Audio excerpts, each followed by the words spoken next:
Entriamo in un territorio pericolosissimo. Le scene romantiche. Quelle che possono farci dire "Oh", oppure "sto arrossendo ma per i motivi sbagliati". Parliamo di come scrivere scene romantiche senza cringe. E vi avviso perché il cringe è sempre in agguato. Vi è mai capitato di leggere una scena romantica e improvvisamente avere voglia di cambiare nome, identità, pianeta? Ecco, benvenuti nel regno del cringe. E il vero problema è che spesso nasce da buone intenzioni. L'autore voleva emozionare, ma il risultato è stato un imbarazzo globale. Oggi vediamo come evitare di scivolare in queste scene imbarazzanti e scrivere invece scene romantiche che funzionano davvero, credibili, emozionanti e soprattutto che non fanno scappare via il lettore. Ma prima una piccola parentesi interessante. Per scrivere scene d'amore, scene intense, dialoghi che devono reggere il cuore al lettore senza farlo crollare, io tengo sempre con me il mio taccuino, dove posso scrivere versioni alternative di una scena e dei dialoghi. E adesso torniamo a noi perché l'amore è una cosa seria e molto pericolosa. Prima cosa fondamentale, il cringe nasce quasi sempre da un problema ben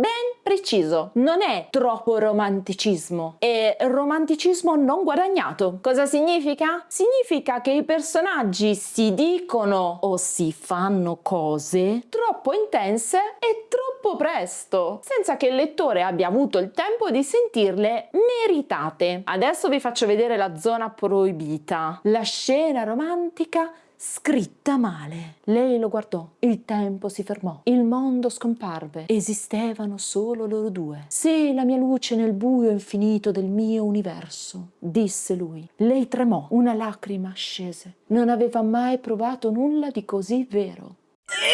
Fermiamoci. Qui il problema non è che il momento non è romantico, è che è generico, assoluto e completamente distaccato dai personaggi. In questa scena non capiamo bene fino in fondo chi sono, non sappiamo perché si piacciono, perché si amano e soprattutto, chissà perché, nei romanzi cringe il mondo svanisce almeno 17 volte nei primi 2 capitoli. Il vero problema non è semplicemente che il lettore non si emoziona, si mette proprio in modalità aereo.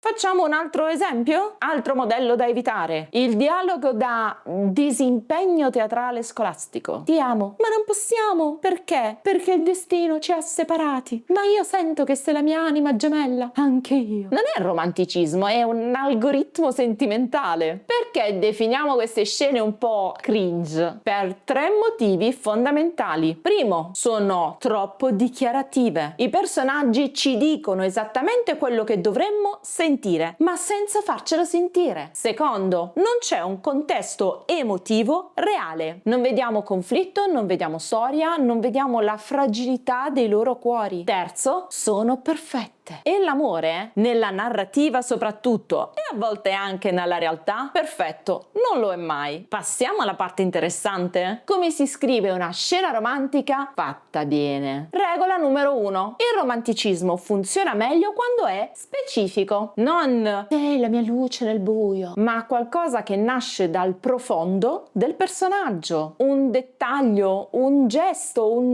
momento di condivisione. Lei lo guardò senza dire niente. Aveva addosso ancora la sua felpa, troppo grande per lei. Lui se ne accorse e sorrise appena. Te la posso anche lasciare, disse. Tanto la stai già rubando da giorni. Lei abbassò lo sguardo fingendo fastidio, ma non si mosse. Ecco, qui non abbiamo dichiarazioni epiche, abbiamo tensione, ironia e un gesto concreto. Il romanticismo nasce sotto traccia e il lettore lo sente senza che nessuno glielo urli in faccia. Seconda regola fondamentale: il romanticismo funziona quando non è troppo esplicito. Quando i loro occhi si incontrarono, capirono che erano destinati a stare insieme per sempre. I loro sguardi si incrociarono per un solo secondo di tempo. Lei fu la prima a distogliere gli occhi, come se fosse stata sorpresa a pensare, a sperare qualcosa che non voleva ammettere. La vedete la differenza? Nel primo caso vi dice che cosa pensare, nel secondo caso vi costringe a farlo. Terza regola, il romanticismo ha bisogno di attrito. Se tutto è perfetto non c'è tensione e senza tensione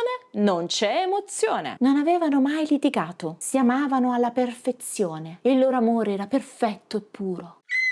Litigavano per le cose più stupide, sempre. Eppure uno dei due restava in cucina più a lungo del necessario, come se andare via per primo significasse perdere qualcosa. L'amore interessante non è quello senza problemi, è quello che resiste ai problemi. Sapete qual è l'errore più comune quando si scrive una scena romantica? Pensare che il lettore voglia sentirsi dire che quello è amore. La realtà è che il lettore vuole vederlo accendere. Ma non abbiamo ancora finito. Vediamo come scrivere una scena romantica passo dopo passo. Introducete la dinamica tra i personaggi prima della scena romantica. Ironia, conflitto, distanza, amicizia, qualcosa. Usate dettagli fisici concreti. Mani che si sfiorano, pause nei dialoghi, parole non dette.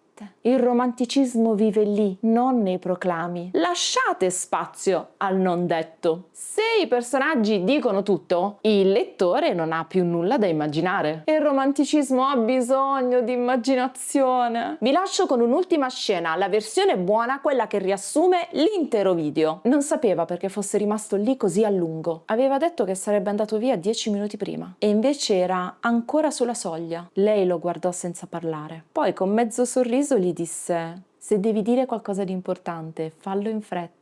Lui scosse la testa. Non è importante, disse, e rimase lì ancora. Lo vedete? Il romanticismo non è una dichiarazione plateale, è esitazione nei piccoli gesti. La prossima volta che scrivete una scena d'amore, chiedetevi: sto facendo sentire l'amore o lo sto spiegando? Perché se lo state spiegando, probabilmente il cringe è dietro l'angolo e vi sta osservando. Se questo video vi è piaciuto, mettete un bel like, iscrivetevi al canale e attivate la campanella per non perdervi i prossimi video e scrivete nei commenti la vostra scena romantica preferita. Io vi saluto e vi do appuntamento alla prossima puntata. Ciao!